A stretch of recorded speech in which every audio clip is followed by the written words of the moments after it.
बिस्मिल्लाहिर्रहमानिर्रहीम। अस्सलाम वालेकुम। वेलकम टू खाना से जाना विद अतीका। एक बहुत ही मज़ेदार और करारी सी रेसिपी के साथ आज मैं बनाने जा रही हूँ एक बहुत ही डिफरेंट स्टाइल से आलू के पकौड़े। बहुत ही क्रिस्पी और बहुत ही मज़ेदार ये बनते हैं। तो चलें आएँ स्टार्ट करते हैं कि हम किस तरह से इनको बनाएंगे।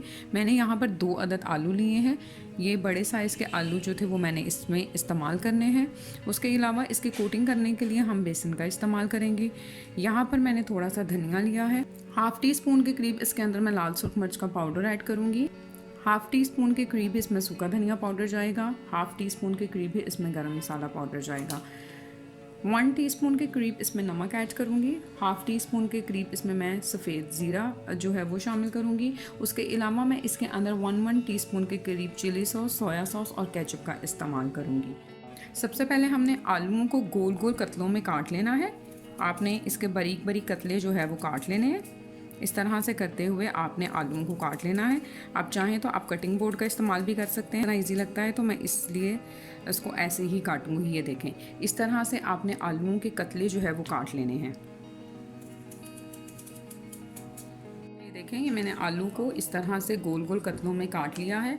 और अब हम इसके ऊपर ये धनिया ऐड करेंगे। ये थोड़ा सा धनिया मैंने इसके ऊपर ऐड कर दिया और इसके अंदर ये ज़ीरा चला जाएगा। ये हाफ़ नमक मैं इसके अंदर ऐड करूँगी और हाफ़ नमक जो है वो हमने बेसन में ऐड करना है।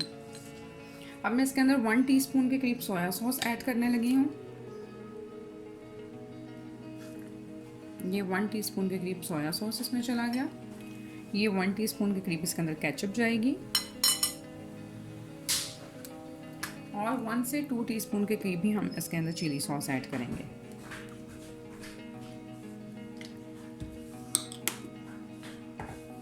इन सबको हम अच्छी तरह से मिक्स कर लेंगे।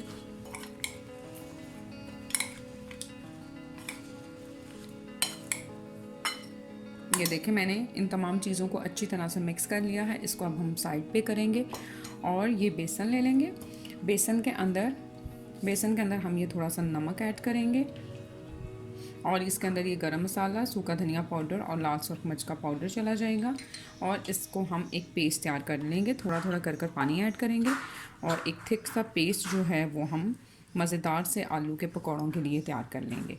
आप इनको ज़रूर ट्राई कीजिएगा। बहुत ही मज़ेदार और बहुत ही क्रिस्पी और एक डिफरेंट टेस्ट के ये आलू के पकौड़े बनते हैं। रमज़ान में अफ्तारी में आप इनको बनाएं, बहुत ही मज़ेदार बनते हैं। बच्चों को ये बहुत पसंद आते हैं जी। तो ये हमारे पास आलू के पकौड़ों के लिए ये बेसन जो है ये भी तैयार हो चुका है। अगर आप नॉर्मल नमक मिर्च का इस्तेमाल करते हैं तो क्वांटिटी जितनी मैंने आपको बताई है ये बिल्कुल परफेक्ट है। थोड़ी सी हल्की सी स्पाइसी होंगे। अगर आप मज़ीद स्पाइसी खाना चाहें तो आप इसमें नमक मिर्च और मज़ीद ऐड कर दें। ऑयल मैंने गर्म होने के लिए रख दिया है। जैसे ही ऑयल गर्म हो जाएगा हम आलू के ये कतले उठाएंगे, इनको बेसन के अंदर अच्छी तरह से डिप कर कर हम इनको फ्राई कर लेंगे। ऑयल जो है वो गर्म हो चुका है। ये देखिए, मैंने इसके अंदर बेसन डाल कर चेक किया, वो फ़ौरन ही ऊपर आ गया। इसका मतलब है कि ऑयल गर्म हो चुका है। अब हम इसके अंदर ये आलू के जो कतले हमने तैयार किए थे इस तरह से इसमें डिप करते हुए हम इसमें डालते जाएंगे। मीडियम फ्लेम के ऊपर हमने इनको ब्राउन होने तक पका लेना है। ये हम इनकी साइड चेंज करेंगे। फ्लेम मैंने बिल्कुल मीडियम की हुई है ताकि आलू जो हैं वो भी अच्छी तरह से गल जाएं। ये देखें,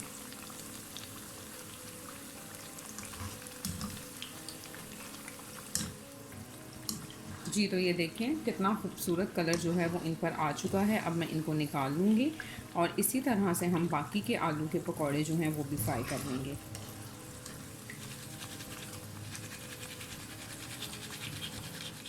जी। तो ये देखें, बहुत ही मज़ेदार, बहुत ही क्रिस्पी, एक नए और मज़ेदार केचप और चिली सॉस के फ्लेवर के साथ आलू के ये पकौड़े जो हैं हमारे पास रेडी हो चुके हैं।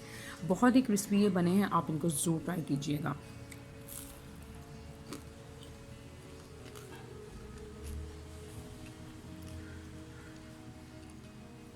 बहुत ही मज़ेदार। घर पर रहें और अपने बनाए हुए हाथों की मज़ेदार सी चीज़ों को बनाएं और एंजॉय करें। अपना बहुत सारा ख्याल रखिएगा, बहुत सारी दुआएं करें। Stay home, stay safe. दुआ में याद रखिएगा। फिर मिलूँगी इंशाल्लाह नई और मज़ेदार सी रेसिपी के साथ। तब तक के लिए thank you very much and अल्लाह हाफ़िज़।